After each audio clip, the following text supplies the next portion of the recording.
Hi everyone, welcome back to my channel. It's Banter with Oye. And we're still reviewing the book by Mark Zillion, which discusses Nigeria's coup culture between 1966 and 1976. Today we'll be talking about the clique of the coup plotters. Who were the people that comprised of that coup? Now, it's been said that the coup was an Igbo-led coup. While most of the people that were in the coup were Igbos, it wasn't about where they were from, but why they did it. They did it because of the corrupt practices of the government. It doesn't make what they did right. It's not right. However, this has been a ball of contention for so long, and people always, the easy cop out is to say they did it because they are Igbos and they did not like that the North was in power, which is far from the truth. However, what they did wasn't right, and still has not helped. It led to more consequences that was worse than ever. Now, the plotters were all Southerners, and it was just one Yoruba person amongst them. The main coup plotters were Majors Ifejuna, Major Kafo, Captain Oji. This trio discussed the military coup in August of 1965, though they had attempted the first coup before that in 1964. Aguiyi Ironsi was tipped off by Tafawa Balewa. Now, if he was tipped off by Tafawa Balewa, why didn't they just remove them? I wonder what was the reason why they couldn't take them out of the military at that time if they had already had like heard rumblings of coup plotting. Maybe there was no evidence. That's the only thing. Maybe there was nothing to hold them by. But it just feels like maybe they could have done something to ensure that this did not happen again. Now, other coup plotters were Major Christian Anoforo, Major Eziogu, and Wale Ademoyega. They had difficulty recruiting people from the 4th Battalion, which is Brigadier Malami's battalion in Lagos. They're mostly Northerners. Now, the main reason for their coup was the corrupt practices among politicians. First, Major Eziogu served as an intelligence officer during Awolowo's treason trial. You can imagine the things he saw, the things he heard, the evidences that was put in front of him that he saw and realized that they were what they were doing to Awolowo was wrong. So for him, that's where his dissatisfaction with the government probably started. So it had nothing to do with where he was from, but what he was seeing and the suppression of people. Second, Major Anoforo and Ademoyega and the others served in the unit that were used to quell the thief uprising. Now, they sympathized with the grievances of the thief people and they did not like the way they were suppressed. Hey, you're human. When you see people being treated unfairly, it only makes sense. And being a military person is not easy. How you have to take orders from people, someone that you don't like, or someone that you don't even like the order that you are carrying out, but you don't have a choice but to carry it out. It's not an easy position to be in. So imagine seeing all of that unfairness and injustice. So again, it has nothing to do with who they were, but what they were seeing. You know, then a military friend of theirs was killed. One of the people had a military friend that was killed during one of the government's military crackdown in the West. Like the government had a military crackdown in the West during the Wild Wild West. I spoke about that when Aketola was reinstated, and people in the West did not like him, so there was more protests. Now the government packed on the military on people, and this person lost his friend. He joined the coup as well, and then they didn't like the behavior of their seniors. They didn't like the fact that they were drinking and normalizing, like Agunyi, even my Malami, Ademilegun, Ogundipe. They didn't like their behaviors and their indiscipline with drinking and women and all of that. Now, the way they recruited into the coup was first, the strategy was they would strongly criticize the government in front of officers, see how the officers take it. If they took the bait, they would then give them more hypotheticals and see which side they lean to. That so there's a major team. I can't pronounce the surname, so I'll put it here. He fell for their bait, and one of the times during the coup, he broke into a commander's house and he shot during the first coup. Then The plotters were unable to recruit junior officers, particularly from the infirmary, the unit that had the armors and all of that. And that's because most of them were northerners. Again, the government favored them. It's like today when you say that this government will favor us. Well, I don't know if this government is favoring anybody, but that time the government was favoring them. So they had no reason to want to participate in the coup because, hey, how did I get my military post? Some of them, how did I get into the military in the first place? It was because of these unfair rules that they were doing. So there was no reason for them to want to support such.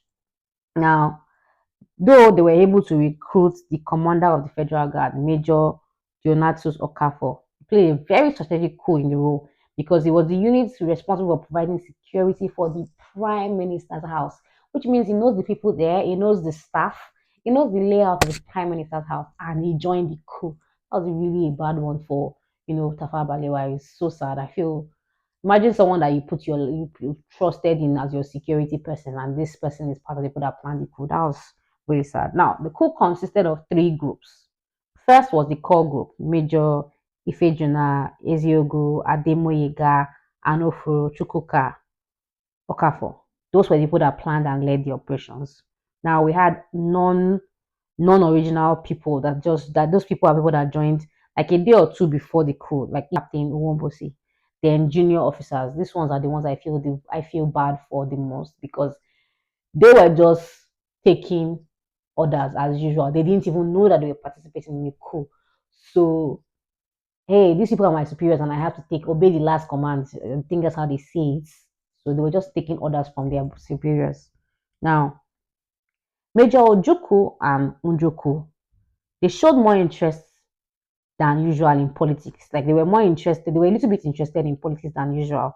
So they did not participate in the coup, but they promised Ademoyega that if they were successful, they will support them. Instead, what the Ojuku and Ijoku did, they crushed the coup. They played a role in crushing the coup. So again, you had Igbos that were against because Agboyi himself wasn't against the coup. So you had Igbos that were for and against the coup. So that should tell you something. Next, let's talk about Major Iziogo. His full name is Major Patrick Chukwuma Kaduna Iziogo. He considered himself a Northerner. He spoke Hausa, Igbo, and his parents immigrated from, the Midwest region to the north. He was a Catholic, devout Catholic. He didn't smoke. He didn't humanize. He read well. He was someone that was incorruptible. He was considered incorruptible, and he he did not like ethnic prejudice. He didn't like all those tribalistic drama. He couldn't stand it. And they considered him an idealist who did not have any ambition for power. Though he was a Christian, he did not like the corruption. He didn't like the way they used to divide people along ethnic lines. And his thought process was simple. He said some people were undesired for the future. Some people were undesired for the future progress of the country, and they needed to be sacrificed for the peace and stability of the country. That's heavy, heavy, that's heavy stuff.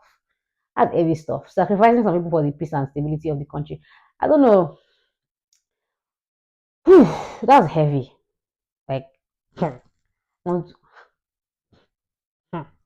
anyways, their major goal for the coup was to install Obafemi Awolowo as president. Obafemi Awolowo is just in prison. He doesn't even know about all this thing that is happening. But some people believe that he was the problem and the solution to this corruption. Do you really? If he was, let's assume he didn't even go to prison. Would anything have changed? Let's assume they were successful enough to install him. Would anything have changed?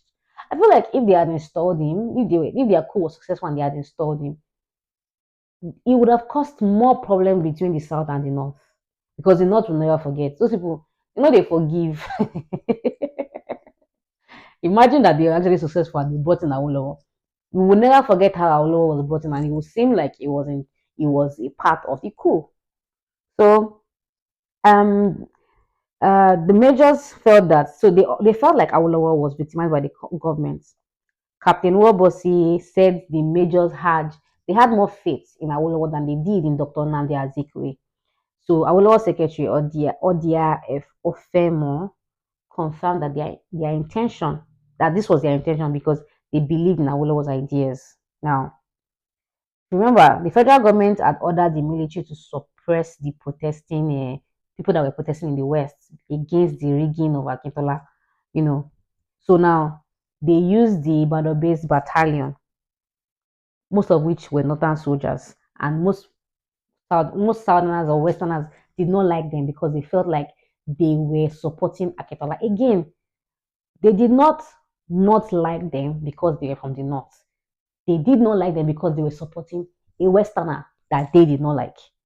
So again, it's not about who they were, it was about what. It was about the what of it, not who they were or where they were coming from. Now, the NPC government further decided to, antagonize them further by authorizing a more severe military crackdown to curb lawlessness in the West. Yes, they needed to do it, but they could have done it better. But instead, they launched Operation No Mercy. That's how they, what's that other one that they launched? There was one they launched in the East back then. I think it was Operation Snake Dance or something. Like, how they come up with these names? So they did this by shuffling the military. They placed most of the southern leaders, military leaders, on leave and replaced them with northern people, with northerners. Again, this was part of the coup. Now, most of this they got warnings. The special police branch and the high army command got they were aware that the coup was being planned. Now, they sent reports to the federal government and the regional governments. The reports even named Major Ifejuna and Iziogu by name. Brigadier Ademilegun warned the plotters that, he actually sent a warning that these people are fixed date too, and they've even changed the dates. He also sent a message that they should warn the Saldana. My Mallory also warned that they should take actions or that senior officers and politicians will be dead. Like, I wonder how much more, warning did they want about this? They want about it. It wasn't like the coup came at them suddenly. It was like things were already rumbling. Even with what they were doing, they should know that this thing is not something that is far fetched. But for some reason, before I go, Agoyi was so concerned that he traveled. Now remember that Agoyi is from Umaya. He traveled to Bauchi to warn the prime minister.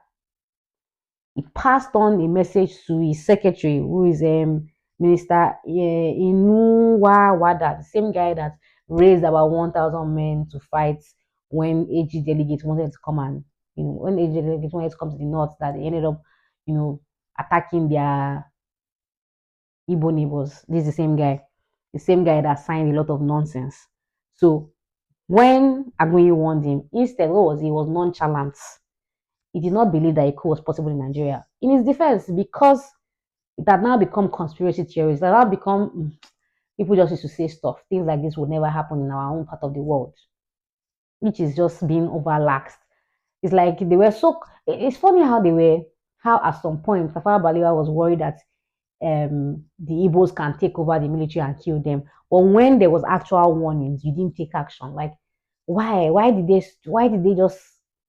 Anyways, it almost sounds like the story of, in Egypt when God hardened the heart of Pharaoh and said that these people won't let them go simply because God wanted to teach him a lesson. So maybe that's just what it was. But I feel bad for them. It's like they were warned severally. Now, so Akitola on his own was very worried. So he took the report really seriously and traveled to Kaduna. He wanted to go and warn the Saldana of the coup. He went with one of the colonels, Lagema, but Akitola returned frustrated back to Ibadan because he did not heed his warning. So Lagema was then sent to go and brief Agunyi about it, but he couldn't deliver the message because Saldana, Akitola, Ademulegun, and Lagema, that's Brigadier Ademulegun, the Saldana of Sokoto, which is Ahmad Bello. Akitola, this is the NDP guy that people don't like, and Lagema, unfortunately, they all died the next day. So MPC Minister of Works, Alhaji Shehu Shagari, he also warned the Prime Minister of the rumors. But Balewa was unfazed, and he said that Akitola had traveled to Kaduna to warn the Saldana, but he had told the Saldana not to take him serious. How do you tell the Saldana that someone is traveling because the person is scared that people want to do a coup, but you sent a message and said they shouldn't take him serious? Like, How? For him to leave his own town, city in the west from Ibadan and travel to Kaduna to tell the Savannah himself. This is such a sad situation. And a lot of things could have been avoided. They had so many opportunities to avoid this situation. And on both sides, doing the coup was not the best decision at all. It was a terrible, terrible, terrible decision. And here we are today. Nigeria is still Nigerian. It's really sad. Thank you so much for watching this episode. Please drop your comments in the comment section, like and subscribe to my channel. And I'll see you next time. Bye.